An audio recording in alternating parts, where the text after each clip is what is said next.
Hello and welcome to All For United with me, John Foster, MUFC. Got so much to really get into tonight. 3 headlines that we really want to talk about that's on our minds and what we've seen on Twitter, and obviously some breaking news here and there as well. So we're going to talk about Boe Risa. We're going to talk about Mark Skinner, and we're also going to talk about some articles that we've been reading and some Twitter posts that we've been reading. Just talking about how things just get blown up out of proportion so quickly. So joining me and Nat tonight is Mia. How are you keeping, Mia? Yeah, hi, I'm fine.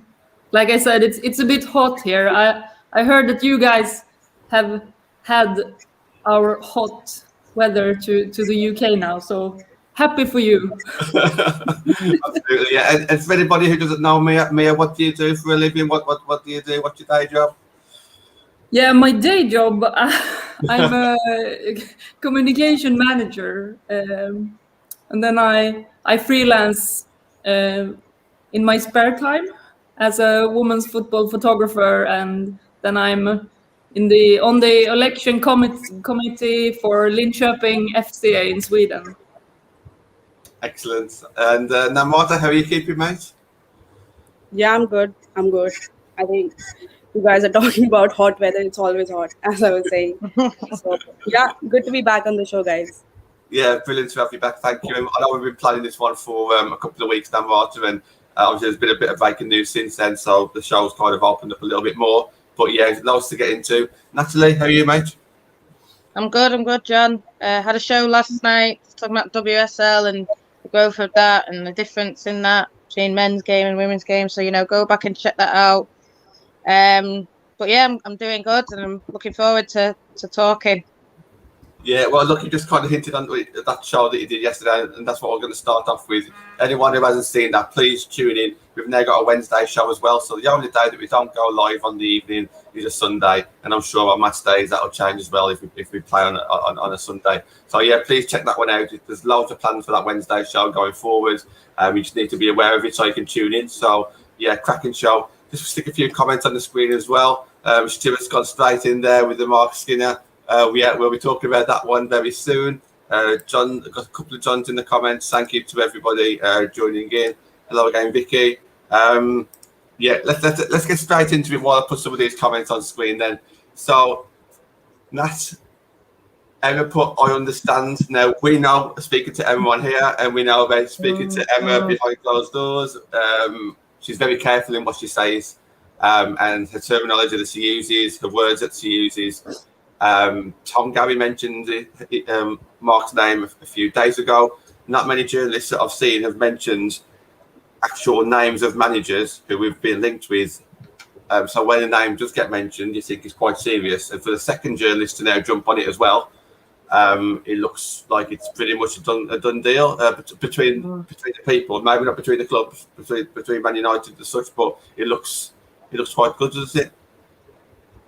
Yeah, it looks like he's potential. I mean, who knows? I mean, they could hold up. There's no point in keeping someone who's unhappy. They'll probably ask for a lot of money, which they're well within the right to. But yeah, I think Mark Skinner is going to be our new manager. I know this is something that was discussed on Tuesday because that's when Tom Gary first put his name out. But for me, I'm happy. I'm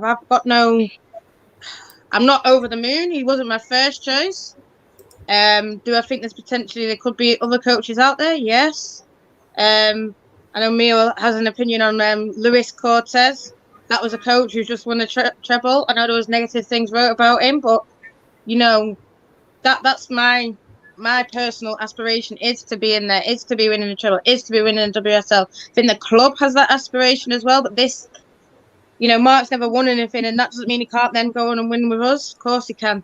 And just listening to a few things about him, reading a few articles, speaking to journalists about him who were around when he was in Birmingham. He's done a great job for Birmingham. But then I don't think you can totally write off his Orlando record. I think if you look at it when he first came in, he played 24 games, won 4, drew 4, and lost 16. That's not, I don't get the NWSL is different. You have the draft. You're not allowed to buy a lot of international players, but still they have a good enough team that maybe they can win a few more. I mean, he's added Amy Turner in now. They're doing a lot better.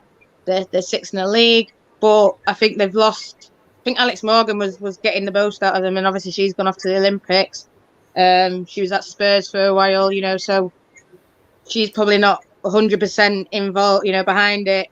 You know, a lot of these guys that focus are the national team, which, you know, it's in their right. That's why it's sort of geared around there a bit, you know. It's a lot about the national team players getting what they want, and then with everything else sort of goes along with that. And the only thing I'd say about him is that for me, I don't know if he's watching now, but I saw a comment and someone said, why can't we have a women manager? And that would have been nice. It would have been nice to have another women manager. Would have put it out there, Man United women, you know, women's football. You want to see more women managers. And now I look at someone like Carla Ward, and it's a name I say over and over, and people be bored of me saying it, but I look at her and I think her record is on par, if not better, than Mark Skinner. Because for me, and what they did at Birmingham, for me, she did it with half the amount of money, and you know, he's probably going to get even more money than what he had at Birmingham at United. But I just think someone like that could have been good. A name that I've always talked about, Maria Pry. I think that would have been good. Young, been in a lot of experience, but you know, good young manager. But obviously, you know, they wanted someone with WSL experience. Mark has more than Carla, so that's why I can see he's probably been brought in. But it does worry me about the NWSL record. I think it's been sort of manipulated to say a year, but they had COVID and this and that. But 4 wins, 4 draws, 16 defeats, like, it's not good enough. And I'm sure he'll say, yeah, it's not good enough. Doing better now, but it's troubling because I think you do have to look at what they've done now. What, you know, when we get signed players, yes, you can say, oh, a couple of years ago they scored X amount of goals, but what have they done last year? What are they doing now? And it's a bit worrying in that respect. Of course, he'll get 100% support. And that's what I think all United fans need to do. Get behind him 100%.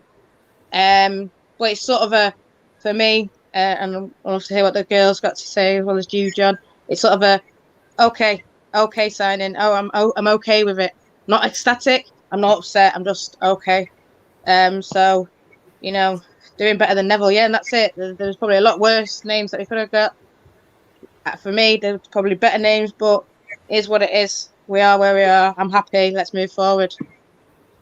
Yeah, I just quickly to say, I think he summed it up well. I think the jury's still out for me. You can't forget what he's done in the last couple of years, or what he's not done potentially. But to me, is that as relevant as what he's done at Birmingham? So I'm kind of leaning. I'm probably saying it's very 50-50 for me, because I do think the last 2 years are really important. But I also think that is it more important that what he's done in the WSL, because the WSL is obviously a lot different to obviously in America. So if he's done well previously before we went to Orlando, I don't think we should forget that. But again, that was like years ago now. A lot of things have changed. The league's changed. But we'd also like to say, imagine if we just suddenly hired Casey Stoney right now with no experience, because Casey Stoney didn't have much managing experience at the time. She came in, no one said anything bad, the fact that she didn't have any experience there, and you know, so she didn't have a great record because she was new. That's why I say, what's wrong with hiring Carla Ward then? Yeah, for me, there's nothing wrong with it, and I think I would have, you know, maybe it's because I'm biased, but I would have preferred Carla. Preferred it, and I won't shy away from that. I would have preferred Carla. Obviously, it's not Carla. She probably feels she needs more experience. He's got more experience in her. Obviously, that's what they're going for, experience. But yeah, WSL's changed. I think experience now in the WSL is more relevant, in my opinion. But what do I know? Now, Mark, I haven't spoken to you yet about Mark Skinner. So, what's your thoughts on this one? Are you kind of 50-50, or are you one way or the other? What are your thoughts? I think I'm going to pretend that I'm really excited that Mark Skinner is going to be our new manager. You know, I think Nat can probably tell you that, but that the first time that I heard the news that he's going to be the new manager, I had a full-scale meltdown, and I really thought that, you know, we're not going to be in a good place next season. I think a lot of people have said that he did not have really good squads, he did not have the kind of resources, but then we have to ask ourselves, is the United squad currently, is it that much better off than what he has at Orlando or what he had at Birmingham City? So not really sure. Again, I don't really have a lot of expectations. And you know what? I think it could actually turn out to be a really good thing for us because we have seen before that our team absolutely collapses under pressure. And the moment you put expectations on them, they just fall apart. We saw that last Christmas. The second half, complete utter shambles. And, I think everyone is writing us off. A lot of people are saying we will struggle to finish fourth again. So I think if the players are able to play freely, it might actually turn out to be good for us in the long term. But yeah, not really excited about the about the signing at all. Yeah, I can agree with that. I'm not excited. I have, it's what's the word?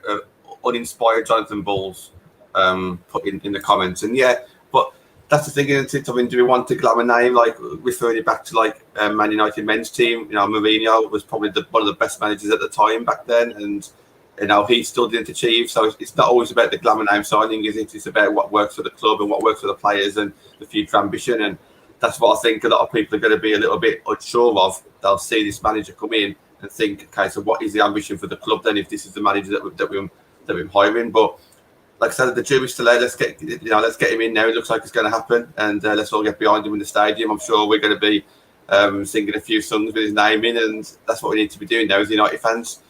Mia,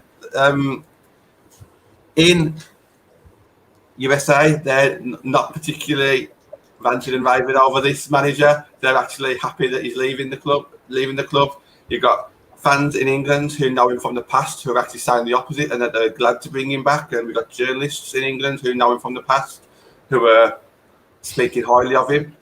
Where do you and what's like the Scandinavian kind of fan base think of this manager? Yeah, I think we have no clue, actually. But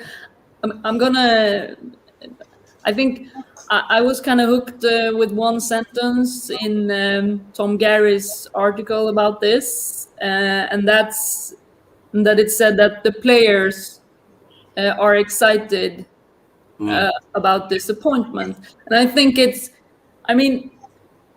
okay, I can look at this from another perspective, obviously, because but I think that Manchester United might need a coach that can give the players some peace and quiet. Because we know for a fact that players won't deliver any result if they're not happy. So I think I'm gonna speak with my heart now and my human, humbleness about that. And I think that it's the most important thing for Manchester United to get a coach that the players are happy with and satisfied with, that can calm the whole situation down around media and what's been written about the club and stuff like that. And I think that will help the players perform at the level we are aware of that they can play at. Nat, I mean, that's a good point. I haven't thought about that just yet. Obviously, our players are unsettled. By bringing in an English manager who knows the WSL, who knows the journalists, and who knows English football, that would work, wouldn't it? And I know that we've had debates on here saying we should bring in a foreign manager with a different playing style, but maybe we're in a position there where we need to think of the players a bit more. We need to think of this Manchester United as a whole, maybe. And that's why we brought in an English manager. Maybe that's the reason. Can you kind of see that, or would you prioritise that, or would you kind of just think, no, we just need to I can see it. And obviously, you want the players to be happy. Obviously, with what went on, Namrat was talking about in January, the way it sort of spiraled out of control, and I think that was probably as well a lot to do with players being unhappy and not performing, and managers unhappy, and obviously a lot of them adore Casey. So she was unhappy, that filters down, etc., etc. So yeah, them being happy is good. Obviously, he's worked with a lot of our players before. Hayley Ladd, Lucy Staniforth. There's rumours that Mannion's done. he's worked with Manu and described as one of the best centre backs. You know, he might be able to get the best out of her. He's probably been in and around and spoke to Millie Turner. You know, so he's and all them know each other, and you know, will tell each other good things about it. So if they're happy, yeah, it's great. I do think though, Mia said something about noise. I think there's going to be a lot of noise. There's going to be a lot of I think from the minute we came in as fan bases, there was already a lot of noise anyway. Maybe not as much as we're seeing now, and we're going to go on to that, but it's always going to be United are this and United are this, and you know, what are the expectations? Man United are coming into the women's game, and you want a big brand like that to do it properly. And obviously they've been shown up and they've done it wrong, and you know, now they're trying to get it right. So obviously then that's going to get looked at. Are they doing it right? Is he the right man? So I'm expecting people to throw out a lot of opinions, not just fans, but I expect, you know, Talk Sport, Sky Sport, I expect all them to talk big about, oh, we did this in here, and expect, you know, like you say, a lot of NWSL fans seem to be writing him off and saying, well, it shows Man United aren't ambitious, and, you know, I think Namrat's talking about expectations. I think our expectations are lowered, but I think they were lowered not because he's coming in, but I think they were lowered from when Casey left and everything that we heard. And, you know, we're seeing potentially people who are behind us investing a lot. And so I think, you know, I've said it on this show, I've said it on other shows. For me, if we get fourth again, that I'm happy with that. I'm not expecting third now at the minute, but that's just for now. Then, you know, the year after, yeah, we do want to win we do want to qualify for the Champions League. We do want to win the WSL. I don't want to just be sitting for forever. I want to be up there competing, winning things, because that's what's been put. That's my mentality. That's been put in me since birth from watching Man United. Is Man United wins. Man United need to win. You know, you can't sit there and go all this and then sort of the way they put things out, like, yeah, we're all together. It's a family. Yeah, it's a family. But Man United is about winning, and you know, that's what we need to be doing, and we need to get into this kind of elite mentality, and hopefully he can bring us there, you know. And I think all United fans will back him, especially in the stadium, get fully backed and everything. But there is always going to be talk from elsewhere, outside, Twitter, social media is going to say this, and really, like I said, 4 wins, you have to sort of say, yeah, it was rubbish at that time, you know, but this is how I'm going to do better for you guys, really. He wasn't. I saw a tweet that said he wasn't at training, so for me, I think. And then I know when Tom Gary released this thing, he went from he's not going anywhere to no comment. And I know I've spoken to a few people about when the clubs say no comment or agents say no comment, it looks like it's done. And I won't be surprised if he's either packing up his stuff and putting it on a plane to come back or something like that, you know, sorting out that stuff soon. Well, he's talking about back of the manager there, and this is what I want to bring Nan Martin in on as well. I mean, for me, I don't think there's any harm in at this moment in time us having concerns and saying, okay, is this the right appointment? You're always going to get concerns anyway. There's always pros and cons to any manager. I think it's absolutely fine voicing your concerns, but when I think people go too far and almost when they do sign, whether it be a manager or a player, when they then have that agenda against them from day one, and any little mistake that they make or any loss that they make, they'll highlight that. But as soon as they do something good, they go silent, and we see that a lot on the men's team, the men's fans. Yeah, that's what I don't agree with. So I think it's okay at the moment to be open-minded, especially if we don't know too much about him, and if he's had some good stuff and he's had some bad stuff. I completely get that. But for me, it's all about as soon as he does sign, which it looks like he is, we just got to back him. And Natalie, you said as soon as we go to the stadium, we will be cheering, we will be noisy, absolutely. Now, what are your thoughts about backing the manager? I mean, even if he's not your number 1 choice or number 2 or 3 choice, surely as a United fan, once put on the red shirt or the manager, you've got to get behind him for it.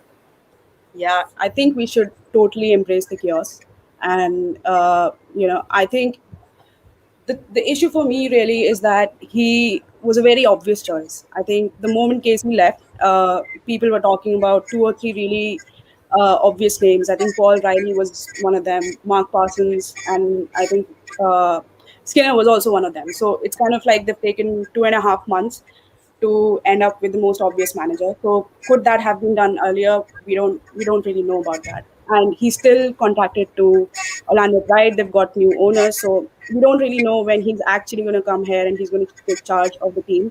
Whether he will even have time to make his own signings. And I think we really need to sign 2 or 3 really good players to be able to compete. So time is really slipping out. But the one good thing is at least we have made the signing. And I think as we had been seeing on social media, right, United might get the slightest of things wrong, and everything is because we don't have a new manager.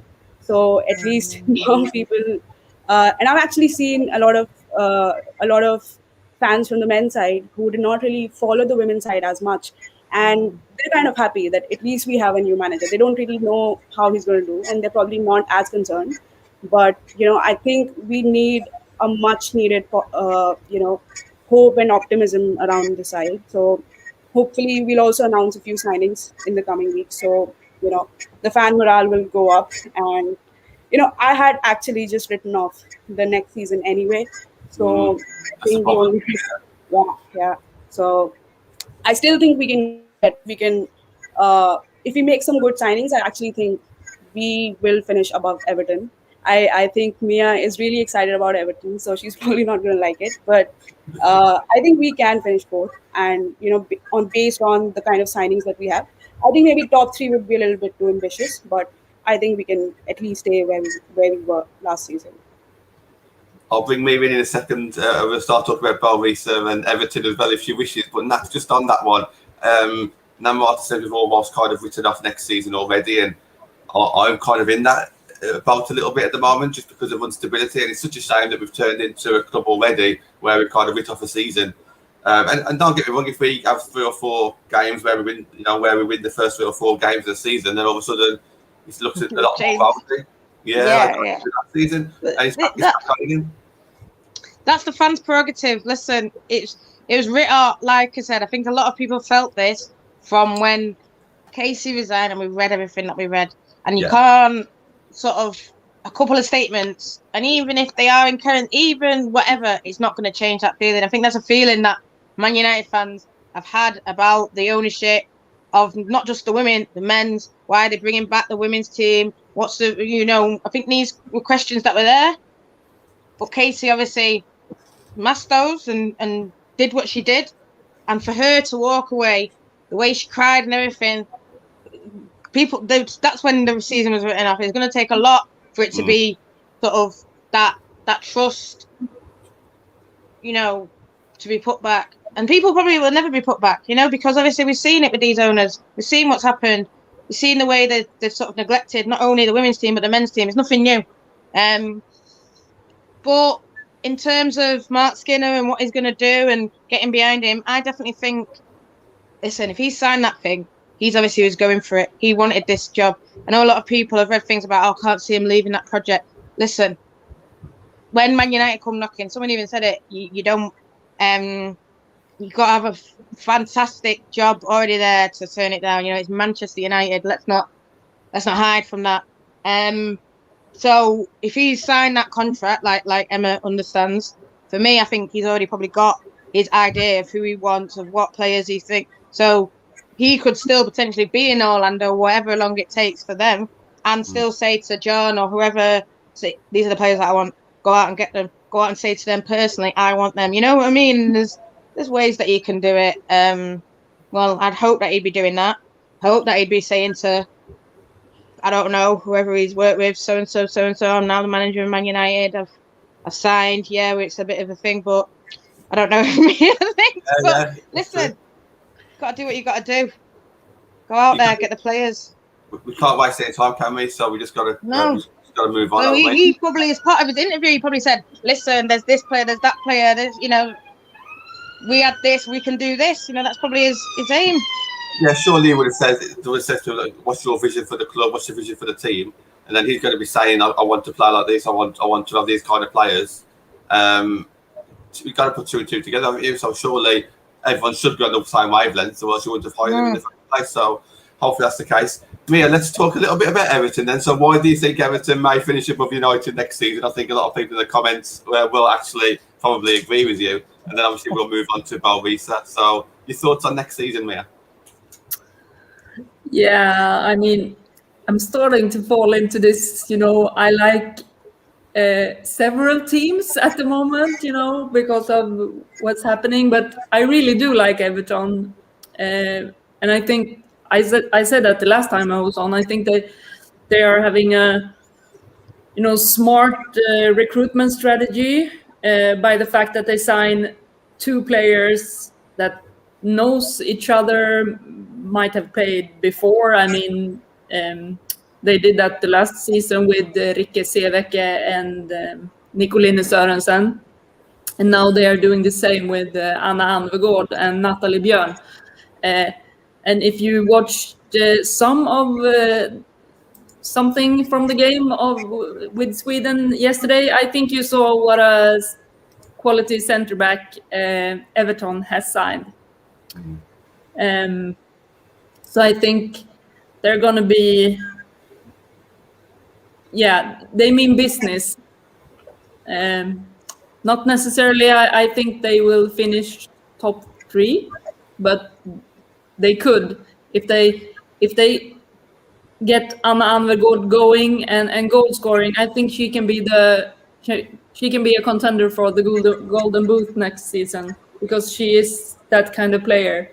And I'm going to tell you something about Anna Anvegård now, because I had dinner with Linköping's club director last week, and she was the one that brought Anna Anvegård up in the damallsvenskan, because she were sporting director in Växjö before she came to Linköping. And Anna Anvegård, she played 2 divisions below damallsvenskan before she came to Växjö. And then I think it was the season after, she played half the season for Växjö, and then Rosengård bought her, and she won the Golden Boot, and then she won the Golden Boot in Sweden last season, playing for Rosengård all season as well. So I think it's a kind of a nice story that she really came from nowhere, coming up playing top flight football. Nat, we've seen the signings that Everton have made, but we also can't forget the players that we already have. And I'll put that little list on screen last week about our starting 11. And we've got MW in the comments saying we could potentially finish first or second. I think obviously first. I think Chelsea's way ahead of the squad, the strengthened squad depth. But if you do avoid injuries, we spoke a little bit about transfers, and we'll move on to Boe Risa in a second. But there's no denying that our start 11 is up there. It's definitely, in my opinion, top 3. If we can keep them all fit. I think the problem is that the strength in depth regarding the quality that come off the bench. We had quality last season, but we had about 1.5 squads last season. You need obviously 1.5 teams as opposed to like 2 teams. Where do you kind of stand on that? Because I don't want to go into this. I don't want to go into this season thinking, it's okay to finish 6th, because I do genuinely think our players are good enough to finish 3rd or 4th. And the only thing stopping me at the moment is the fact that the whole club is unsettled. I think as soon as we settle down, our players will settle down and we'll play at our top game again, and then we can challenge for top 3. I'm not saying we're going to get it, but I do think that we just need a bit of stability again. And let's not forget what we did last season when we was stable. I don't think we're in that much of a mess on the field as people are kind of making out. And I think that when we do sign a manager, things will calm down. But I do really think that it's really important just for the players to be able to perform at the best again. For me, we talked about in January, we talked about Bunny Shaw coming in, elite. But that was when we were thinking about getting top 3 and being in Champions League. So once we didn't, going to get that level down. And I'm not saying she's the level down, but for me, it's like what Mia said about Anna. That's the level that we should have got. And yeah, it could boost Everton, but I think still, if you look at our defence, look at our gut. Sandy McKay is good, I'm not going to lie. But if you look at our defence, probably goalkeeper, because there's talk of another goalkeeper coming in. And then midfield, I say strikers where we're weak, but then for me, I think Russo, if she stays fit, she could bang 15 goals, 10, 15 up there. Tooney bangs another 10. Leah stays fit, bangs goals. Yeah, but I do think we are a bit, because we've lost Press, Tobin, LJ, but then I think there is talk of someone coming in, but you still think you need 2 or 3 more, maybe. That's where Anna would have been good. But listen, as you know, for me, I know we're going to talk about her, but Boe Risa adding in there, that's adding in more goals, adding in more assists, creating more chances.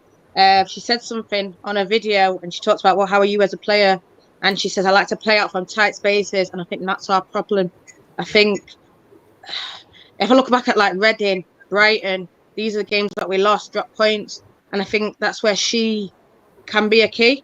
I mean, hopefully she'll settle in. She, you know, loves to play for United, having the fans behind her, got a little flag, Norway, Barmy Army, you know, she's got that support, she's got that love. And if she settles in, that's just what I think we need, because for me, I look back at that Reading game and it was the same. We couldn't break down 2 banks of 4, and you know, we played it out wide, we played it this, and we went through the middle. It came straight back out. Probably went through the middle too much. But even when the wing and the double up on our wingers, we need to go back to the middle. And I think that's where, I mean, I know Mia will know more, but I think that's where Boe Risa can help. She can add more. I think it gives rotation a lot more. I think, you know, I can see us playing a 3. So who would you play? For me, probably play Hayley Ladd, Boe Risa and Jackie if you're playing against like Chelsea and City and Arsenal. But then, I mean, I'm not saying I want to drop Hayley Ladd, but you don't need a defensive midfielder, in my opinion, versus, say, Birmingham. No offence to any Birmingham or Brighton or all that. I think go for it. Play Jackie, Boe Risa, Tooney, or play Tooney on the right. You know, just throw it at it. Don't play the double pivot. Just go for it against sort of, you know, your bottom half, your West Ham, your Spurs. Go for it. Put them to the sword, as I like to say, and just score goals, run forward, get in the box. Her goal versus Boe Risa's goal versus City was because she was at the edge of the box, you know. So I think that's, like, I wrote an article. I know you said it got a little stick job, but like, it is one of the, you know, for me, one of the best midfields.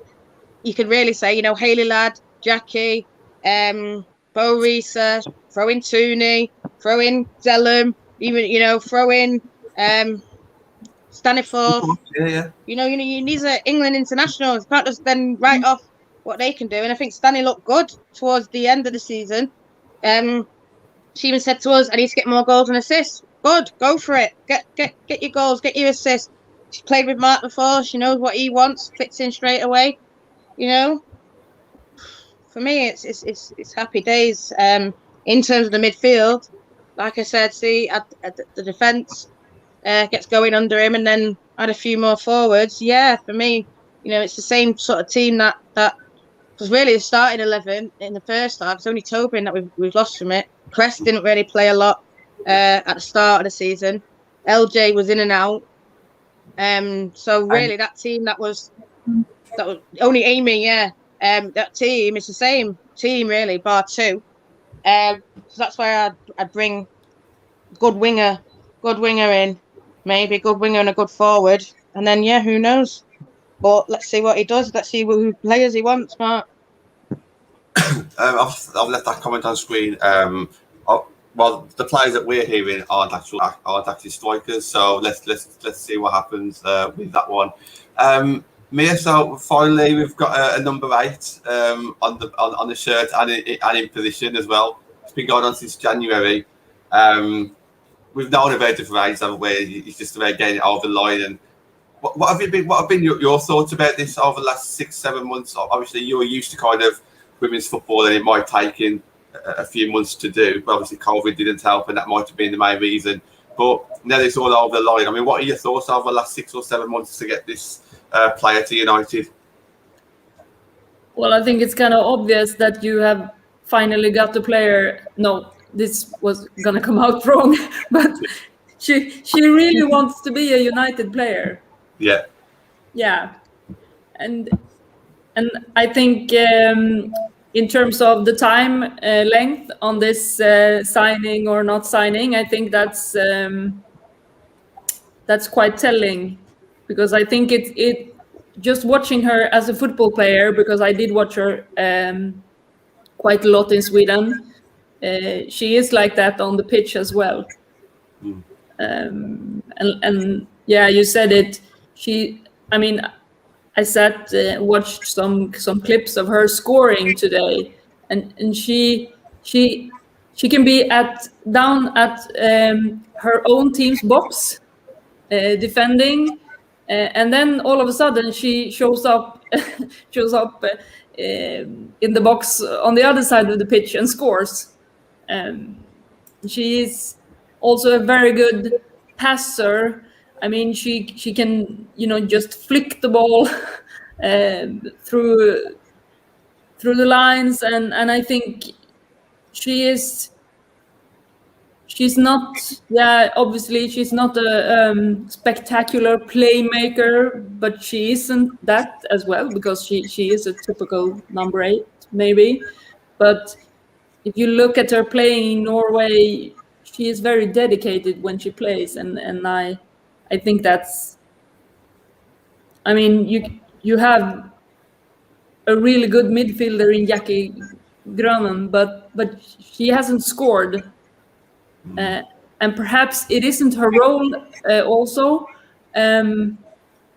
because since I'm doing this course in football analysis at the moment, I'm very into that as well, because it takes a lot of, it gives you a lot of perspectives on things, because between a player and the coach, and there is agreements on what the player are supposed to do and not supposed to do, how much freedom a player has.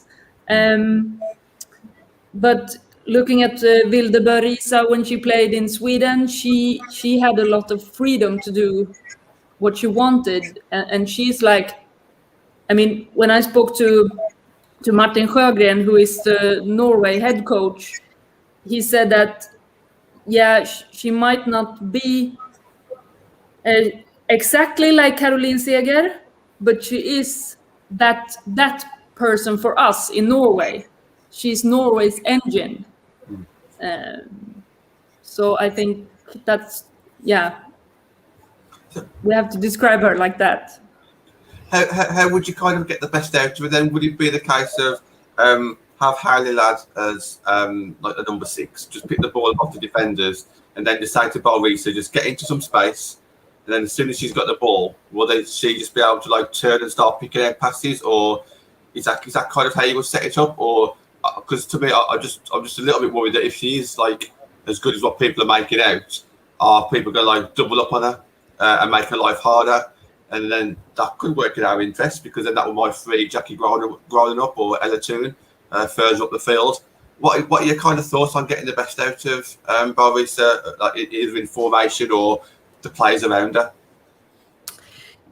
Yeah, I just watched some clips today, but it kind of struck me that if she gets the ball, in the middle of the pitch, things can happen.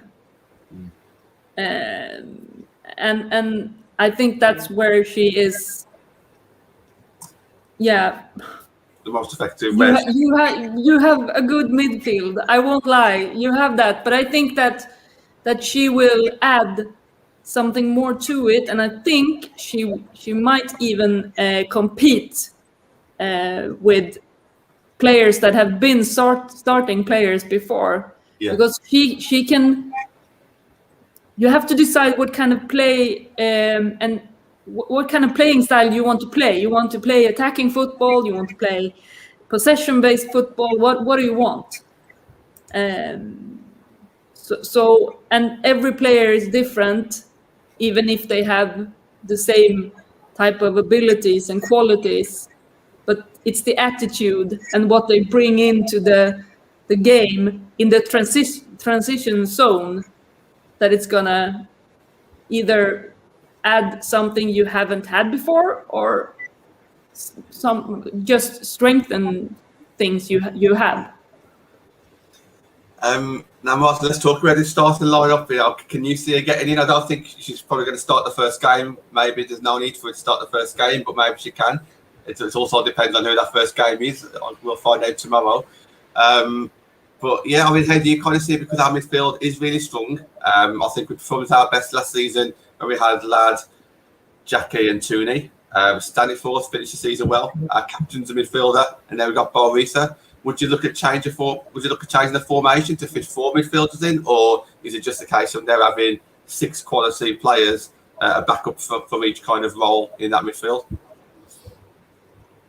I wouldn't really be surprised if she starts the season, because Jackie and Tony, they're both at Olympics, so they'll have an extended rest. They might not have a full preseason. So I actually see us starting the season with maybe Boe Risa, Zalem, and Ladd probably, and I think it would be wrong to place expectations on her that straight away she's going to come in and she's going to slot right into the midfield. But I think she gives us a lot of options, and this is something that we missed a lot last season. We always say that Jackie Gronin is the system, but I think one of the really good things that Boe Risa will bring to our team is that she will actually provide competition to Jackie as well. Jackie doesn't have any competition for her place for United or at Netherlands, and as we have seen in the case of Luke Shaw, new signings, they improve the current players as well. So we could actually see her improve the game even further. And I think apart from that, the one thing which I really like about her is that she has that top level international experience, right? I was looking, I think she has about 40 something international cap for Norway, and she's already the 4th highest in our squad. And I think only Jackie, Haley Ladd, and Kirsty Smith have more international caps than her currently. So this we have a very young squad. We do not have internationals who have played at the highest level.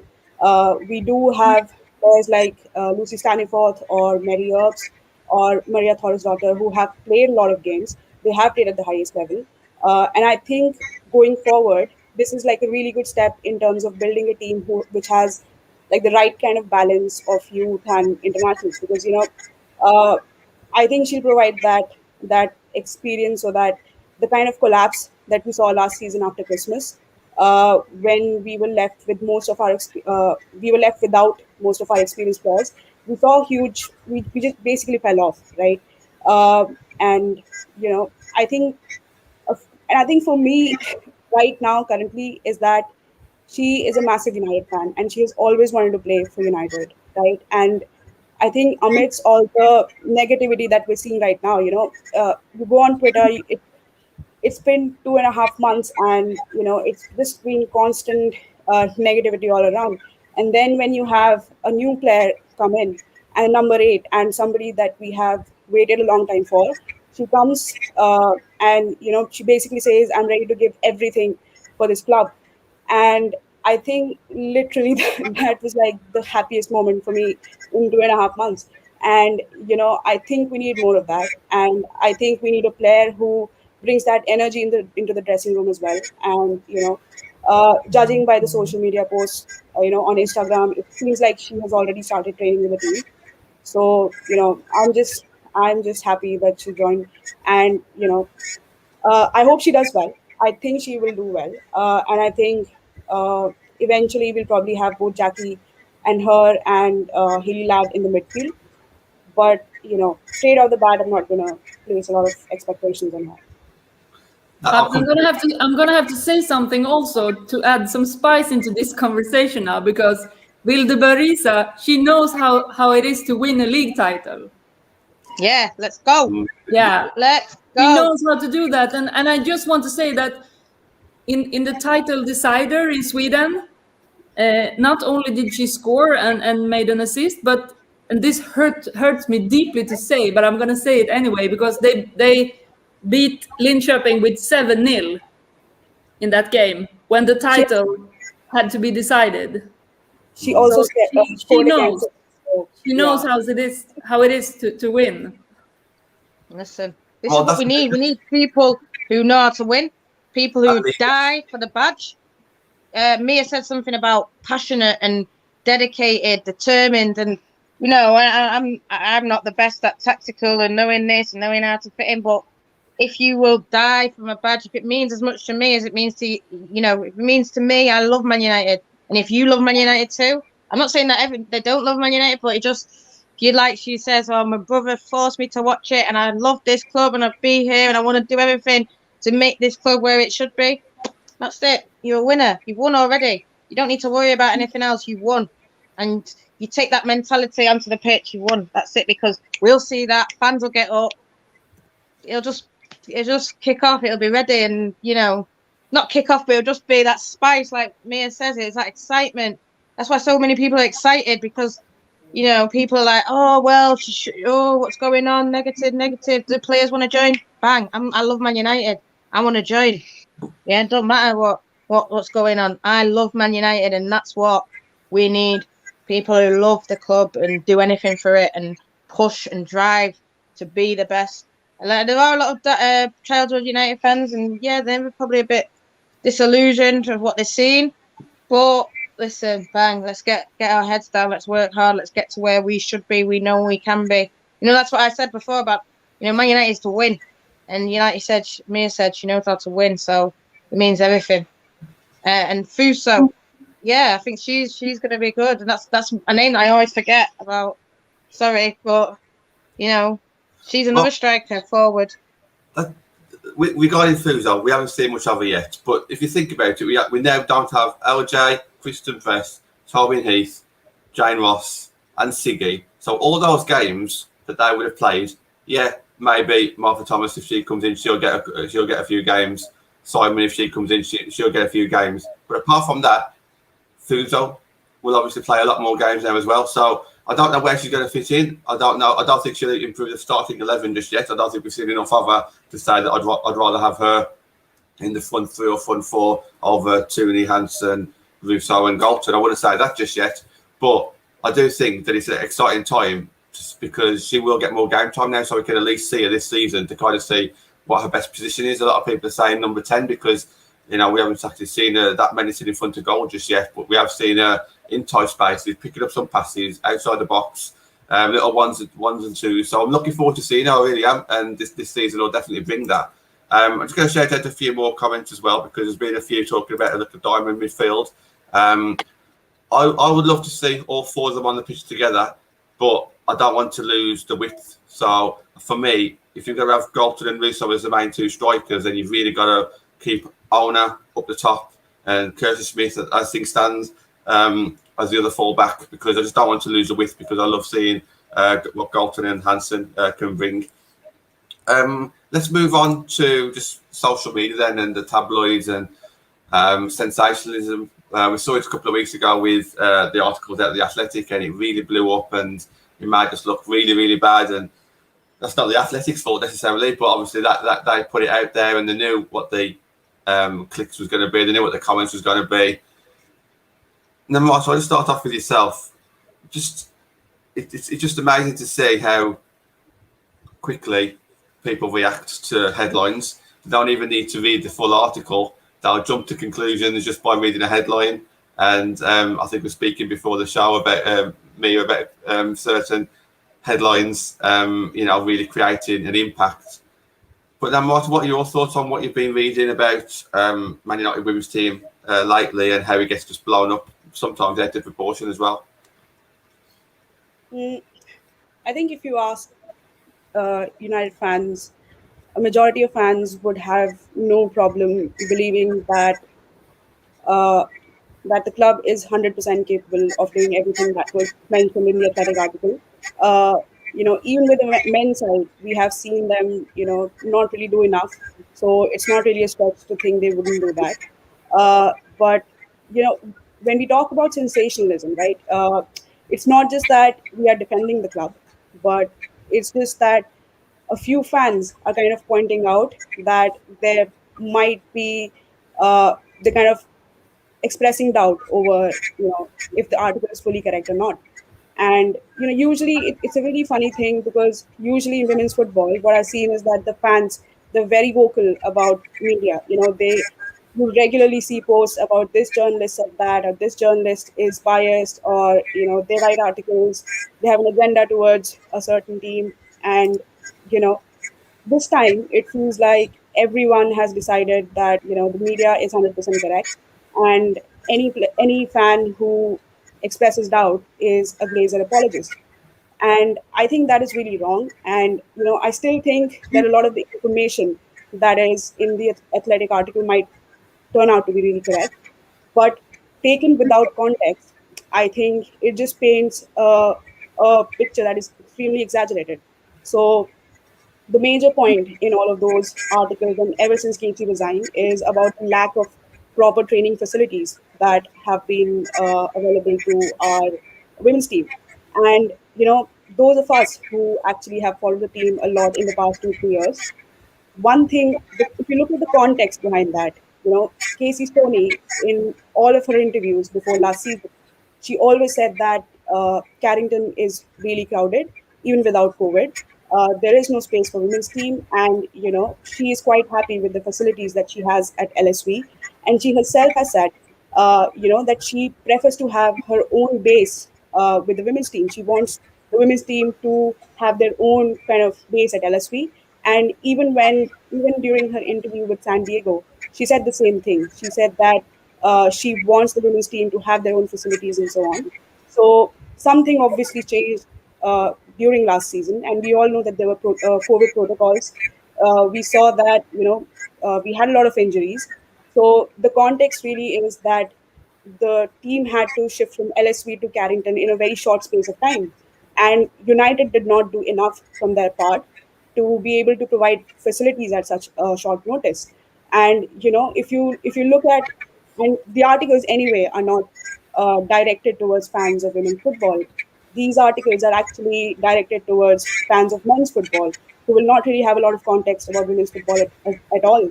And they're going to read about this, and it's going to get exaggerated so much.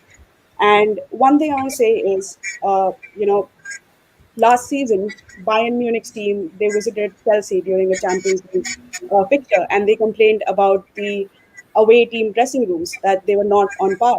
And during that time, when a lot of fans reached out to the journalists on why they're not highlighting this issue, a lot of the journalists said that because it's a non-story, because every single club has been hit by COVID protocols, and the facilities that they have for their own team have not been up to the mark. So the narrative that we are seeing is that we know that United gets the most clicks. We had the similar story about Arsenal as well last season, but it wasn't escalated as much because people don't read about Arsenal. So that is the sensationalism that I'm talking about, and I've been following United for a long time, and I have totally got used to our name being used for clicks, and I'm seeing that kind of sensationalism, kind of creep into women's football as well. Like, I think some of you might remember that one particular, I don't know which news outlet it was, but they had that headline that Alex Morgan is bigger than Spurs because she has more Instagram followers. And if that, so I'm seeing more and more stories like that with the top clubs, and I think we have to take some of those stories with a pinch of salt. And we've seen players come out and say that they are kind of happy with the facilities, and a lot of these issues seem to be more focused on a few players, and not probably not the club as a whole. So I think I'm still saying that the club is 100% capable of doing exactly what Athletic mentioned, but still take all these articles with a pinch of salt. I think it's summed that up quite well. I can't really disagree with too much of what you said there. Mia, what are your thoughts on that as an actual writer yourself, and what on the subject of that? What are your thoughts? Yeah, what are my thoughts? I think it is like this, that obviously the whole thing might not has everything to do with the facilities or stuff like that. I'm gonna take it back now to where we actually begun with Mark Skinner, and yeah, one sentence that a journalist writes, that the player seems happy, and I think it's the whole package that's the problem for many women's football clubs. It's the package of facilities and how far do I have to walk to this and to that and stuff like that. So I think and we're always going to write those articles.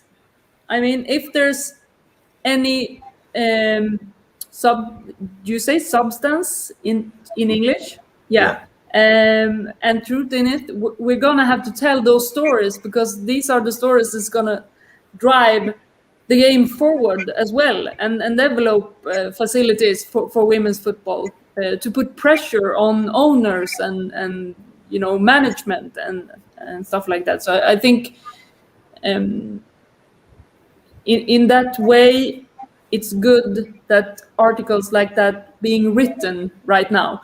But what I don't think is benefiting a club like United when articles like that comes out and you just missed out on the Champions League and want to sign players, because this is about the brand as well. And I'm very excited to see what players are going to sign with United, because I think Manchester United is that big of a brand. So yeah, Boe Risa is a living proof of that. That it doesn't necessarily have to have had damaged the brand that much, but let's see what players are coming in, because I think that will be the answer to most of the questions of what's being written as well. So Nat, just finish off for yourself on this point then. I think what the Athletic wrote is like you said, Mia says, substance. There is substance to it, but I think a lot of it is probably repackaged from what we knew when Casey resigned, and then they've just put it back out and said this. Obviously, little things about like they've not yet planning permission. They didn't get planning permission in time, and they said the players are still frustrated about. Yeah, we need to know about that, and that is a little thing. But then, like what Namrata says, but for other clubs, it's considered non-story. And I do think Man United will get, like we said, most clicks, most sensationalized. I think they have done it up with extra blow and whistles from Man United. But I think, what did they expect in a way, United? I think they were too quick to put statements out after rather than before, Put a statement out saying, because in the first United article, there was, will we sign these doctors? Well, why is that not being talked about? And this is a thing that I don't think, well, I think even with the men's side, they don't talk enough. But I think in the women's side, you need to talk, you need to say things, you need to be more proactive. I think they think people will just turn up because it's Man United. I don't think the women's football, you need to be telling people, because there are fans that are concerned. I was concerned. I've gone on places and said I've cried now, but I was upset for 2 weeks. I was thinking, what is the ambition? Where are we at? And I'm probably know a lot more about little things that are going on in the club than say other people. So if I was concerned, how do other people feel? So I do feel they need to be more proactive, telling people what they're doing, saying why is it taking so long for the manager? I know he's potentially here now, but why did it take so long? Why are we having to take 2-3 months? It's going to take this long because we're going to do loads of interviews. Just little things they can say to just make things better. But I think they wouldn't do it in the men's game, so they're not doing it for the women's game, but they need to realise how it's different. In terms of, I can't even remember what I was saying. I'm seeing people, and I don't know if anyone's seen it, but Kirsty Hansen, I don't want to name her, but she's done a thing where she says, well, Ollie did come and watch us play, and this happened because of COVID, and I'm happy, and these are my ambitions, and people might say this, but I think she's a great player, and I think, she's thinking like that. Obviously, other players are thinking like that. There will be some players who are disappointed, and that's probably how that's then come out, how all these stories have come out. And there's something that said about it, Casey was like the glue. And I think potentially when it was all happening, we never heard nothing. We only heard when she left. Mm-hmm. So potentially, that's what a good manager does for you. But in that Athletic article, like what Namrata says, there was good things, and they never got talked about. There was things where people said they've only had nothing but good communication with United. United have looked after them. They feel happy at United. This and that. But that didn't get noticed. That was at the bottom. So people obviously read the headline or read the first few lines.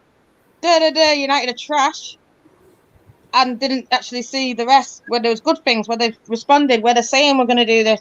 And like I said, I think this has come from a lot of, yes, we don't trust the owners. And this is from before we had a women's team, the way that they've treated the club, the way that, we sort of fell off from where we were to where we are. But I do think they're not an agenda, I wouldn't say that, but I do think, sensationalism is coming. I love hype. I'm probably adding to that. They're probably appealing to someone like me who loves bang, bang, click, let's see what's going on. But, I think it's about as well showing the whole story. And I suppose fans reading the whole story before reacting. But we know that's never going to happen. And I think the problem is the headline to the what's in it. I know Mia's had a problem with that. I've had problems with that. And I know the set person doesn't. People who write the article don't then write the headline, but I think then that will just lead women's football down the same path as men, because in the men's football, that's what they do. They just say, well, this says this. Well, no, that's the headline. Did you read the whole thing? No. And obviously behind Athletic, it's hard. People probably don't want to pay.